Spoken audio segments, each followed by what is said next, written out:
Suspect sa pagdukot at pangahalay umano ng 4 na buwang sanggol sa Karkar, Cebu, kinasuhan na. At lolo sugatan naman matapos saksakin umano ng sariling apo sa Bangged, Abra. Yan at iba pang balitang probinsyang hatid ni Bam Alegre.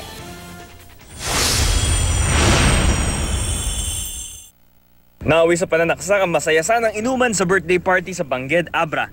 Ayon sa biktimang si Rodolfo Blaza, nagsasayawan na nagbivideo lang sila. Nang bigla na lang tumayo ang apo niyang si Rene Barbosa at pinagsasaksak siya.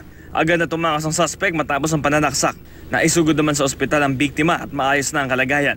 Hindi raw maisip ng biktima kung bakit siya sinaksak ng apo. Ayon naman sa mga pulis, posibleng dahil ito sa labis na kalasingan. Patuloy na pinaghahanap ang suspect.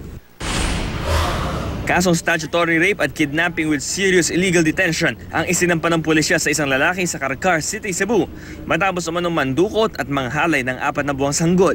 Kasalukuyang nakakulong sa Karkar City Jail ang suspect na si Jonathan Marfe. Walang piyansa ang mga kasong kinakaharap niya. Tumanggi magbigay ng pahayag ang suspect. Kukuha na lang daw siya ng abogado na magsasalita ukol sa kaso. Noong nakaraang linggo, natagpuan ng sanggol sa liblib na lugar na duguan ng maselang bahagi ng katawan. Kasalukuyang nagpapagaling ang sanggol na nasa pangangalaga ng DSWD. Natupok ang mahigit 2 ektaryang plantasyon ng kape sa Pidig, Ilocos Norte. Bagamat agad na nakaresponde ang mga bumbero, inabot ng 4 na oras bago naapula ang apoy. Nahirapan kasi ang kanilang mga fire truck na dumaan sa matarik na lugar.